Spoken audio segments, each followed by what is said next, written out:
নমস্কাৰ বন্ধু বান্ধৱীসকল আমাৰ ৰাশিফল চেনেলটোলৈ আপোনালোকক স্বাগতম জনাইছোঁ। আপুনি যদি মেঘ ৰাশিৰ জাতক জাতিকাসকল হয় তেনেহ'লে এই ভিডিঅ'টো আপোনালোকৰ কাৰণে অত্যন্ত গুৰুত্বপূৰ্ণ, কাৰণ মে' মাহৰ 2026 চনৰ এই মাহটো আপোনালোকৰ জীৱনৰ কাৰণে বহু গুৰুত্বপূৰ্ণ, কাৰণ এই মাহত ডাঙৰ পৰিৱৰ্তন হ'বলৈ গৈ আছে। আপোনালোকৰ ধন আহিবনে? আপোনালোকৰ এই মাহত ক্ষতি হ'ব? ভাগ্য খুলিবনে? সমস্যা বৃদ্ধি পাবলৈ ধৰিব? প্ৰেম, কৰ্ম আৰু স্বাস্থ্যৰ ক্ষেত্ৰত কেনেকুৱা হ'ব? এই সকলোবোৰ প্ৰশ্নৰ উত্তৰ আপোনালোকে এই ভিডিঅ'টোৰ শেষলৈকে চালে নিশ্চয় পাব। আৰু শেষৰ ফাললৈ এটা মই গোপন উপায়ৰ কথা ক'ম, যিটো উপায় আপোনালোকে কৰিলে আপোনালোকৰ ভাগ্য সলনি হৈ পৰিব।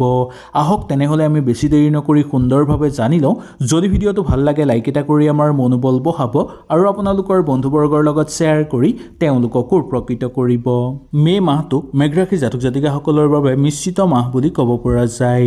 এই মাহত আপোনালোকৰ জীৱনলৈ ধন আৰু স্থিৰতা বৃদ্ধি পাবলৈ ধৰিব। ওপৰত অধিক আপোনালোকে ফল লাভ কৰিব পাৰিব। যদি আপুনি কিছুমান কাম লাহে লাহে কৰে তাৰ পৰা আপোনালোকে উচিত ভাল ফলাফল দেখিবলৈ পোৱা যাব।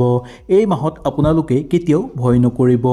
এই ধীৰ গতিত আপোনালোকে কৰিলে ভৱিষ্যতে আপোনালোকে বহু ধন উপাৰ্জন কৰাৰ উপৰিও ভৱিষ্যতে আপোনালোকে মজবুত কৰি তুলিব পাৰিব আপোনালোকৰ ভাগ্য। এই মাহত আপোনালোকে শিকিব লাগিব ধৈৰ্য, পৰিকল্পনা আৰু সংযম। এই তিনিটা বস্তু যদি আপোনালোকে শিকিব পাৰে তেনেহ'লে ভৱিষ্যতে আপোনালোক বহু বেছি মজবুত বা শক্তিশালী হৈ পৰিব। কৰ্মৰ জীৱনৰ ক্ষেত্ৰৰ কথা ক'বলৈ হ'লে নতুন সুযোগ আহিব পাৰে আপোনালোকৰ, কিন্তু মনত ৰাখিব কেতিয়াও উৎপাত আপোনালোকে নকৰিব। যদি বেছি উৎপাত কৰে তেনেহ'লে আপোনালোকৰ ক্ষতি হ'ব পাৰে। চাকৰি কৰা মানুহসকলৰ কাৰণে নতুন দায়িত্ব লাভ হ'ব পাৰে। ওপৰৰ ব্যক্তিসকলৰ বা আপোনালোকৰ উচ্চ ব্যক্তিসকলৰ পৰা সাহস লাভ কৰিব পাৰিব আপোনালোকে। ব্যৱসায় কৰি থকা লোকসকলৰ লাভ হ'ব, কিন্তু লাহে লাহে কিছুমান বস্তুত আপোনালোকে ইনভেষ্ট কৰিবলৈও চিন্তা কৰিব। নতুন ইনভেষ্টমেণ্টৰ ক্ষেত্ৰত খুব সাৱধান হ'ব লাগিব আপোনালোকে। তথাপিও কোনো বয়োজ্যেষ্ঠ লোকৰ পৰা আপোনালোকে অনুপ্ৰেৰণা লৈ ইনভেষ্টমেণ্ট কৰিব পাৰিব।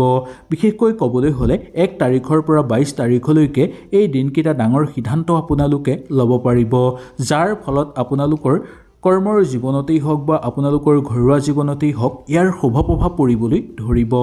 এই মাহত আপোনালোকে জীৱনত আটাইতকৈ ডাঙৰ গুৰুত্বপূৰ্ণ অংশটো হৈছে ধন। খৰচৰ প্ৰতি আপোনালোকে নিয়ন্ত্ৰণ কৰিব লাগিব। অযথা খৰচ আপোনালোকে কেতিয়াও নকৰিব। সঞ্চয় আৰম্ভ কৰক এই মাহৰ পৰাই। যদি এই মাহত আপোনালোকে বুদ্ধিমান সিদ্ধান্ত ল'ব পাৰে তেনেহ'লে আগন্তুক মাহত ডাঙৰ ফল আপোনালোকে লাভ কৰিবলৈ সক্ষম হ'ব। প্ৰেম আৰু সম্পৰ্কৰ ক্ষেত্ৰৰ কথা ক'বলৈ হ'লে প্ৰেম আৰু সম্পৰ্কত এই মাহটো আপোনালোকৰ মোটামুটি ভালেই পাৰ হ'ব। অহংকাৰ এৰি চলিব লাগিব। জোৰ কেতিয়াও নকৰিব। বেছি আপোনালোকে ইগ' নেদেখাব। এইকেইটা বস্তু এৰি চলিব পাৰিলে আপোনালোকৰ প্ৰেম আৰু সম্পৰ্ক মজবুত হৈ পৰিব।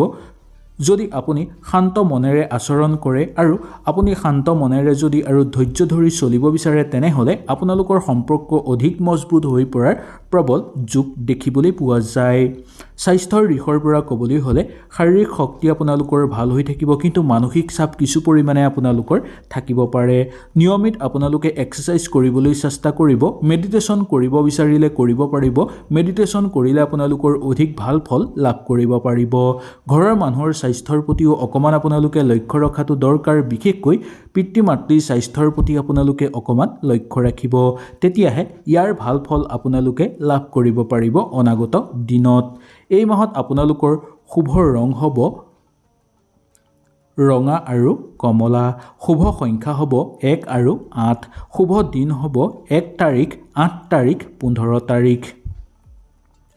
এতিয়া আমি জানি লওঁ আহক এই মাহত কৰিবলগীয়া গোপন উপায়ৰ কথা। প্ৰতিদিনে ৰাতিপুৱা সূৰ্যদেৱক আপোনালোকে পানী অৰ্পণ কৰিব। ওম সূৰ্যায় নমঃ এই মন্ত্ৰটো 11 বাৰ জাপ কৰিব। এইটো কৰিলে আপোনালোকৰ ভাগ্য লাহে লাহে উদয় হৈ পৰিবলৈ ধৰা দেখিবলৈ পোৱা যাব।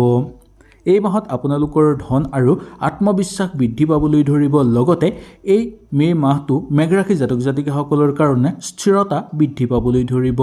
এইটো সময়ত আগতেই আপোনালোকে আগভাগ লৈ কিছুমান কাম কৰিব বিচাৰিলে নিঃসন্দেহে কৰিব পাৰিব।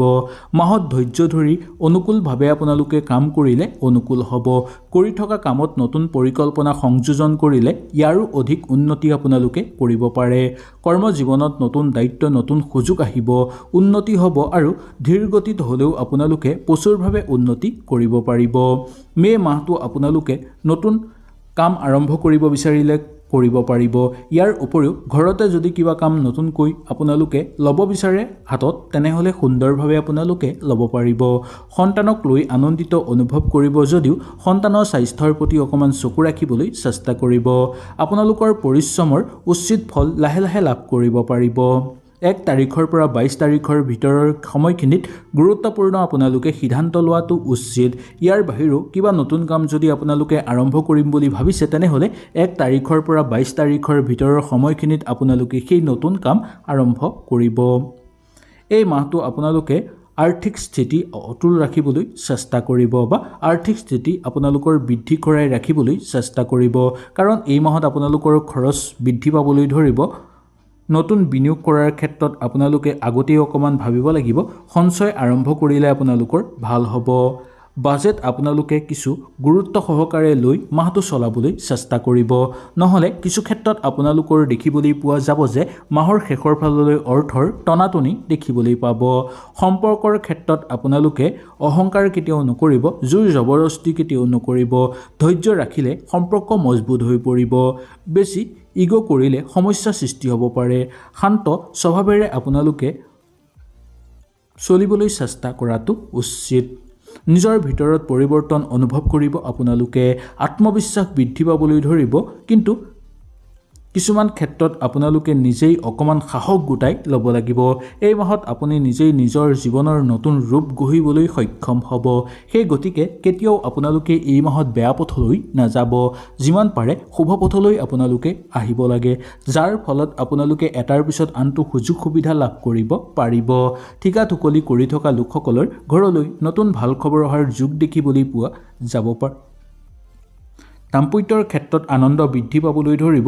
দাম্পত্যৰ ক্ষেত্ৰত নতুন শুভ সংবাদ অহাৰ যোগো দেখিবলৈ পোৱা যায়। যিসকল লোকে পিতৃ বা মাতৃ হ'বলৈ আগভাগ লৈ আছে তেওঁলোকৰ কাৰণে এই মাহটো অত্যন্ত শুভ দেখিবলৈ পোৱা যায়। মাথো খাদ্যৰ ওপৰত অকণমান আপোনালোকে চকু ৰাখিব লাগিব। কৰ্মৰ জীৱনত চলি থকা সমস্যাবোৰ কিছু পৰিমাণে পাতল হৈ পৰিব। ধৰ্মীয় ক্ষেত্ৰত যোগদান কৰি আনন্দিত অনুভৱ কৰিব পাৰিব। প্ৰেমৰ ক্ষেত্ৰত শুভ হ'ব। প্ৰেম বিবাহৰ যোগ দেখিবলৈ পোৱা যায়।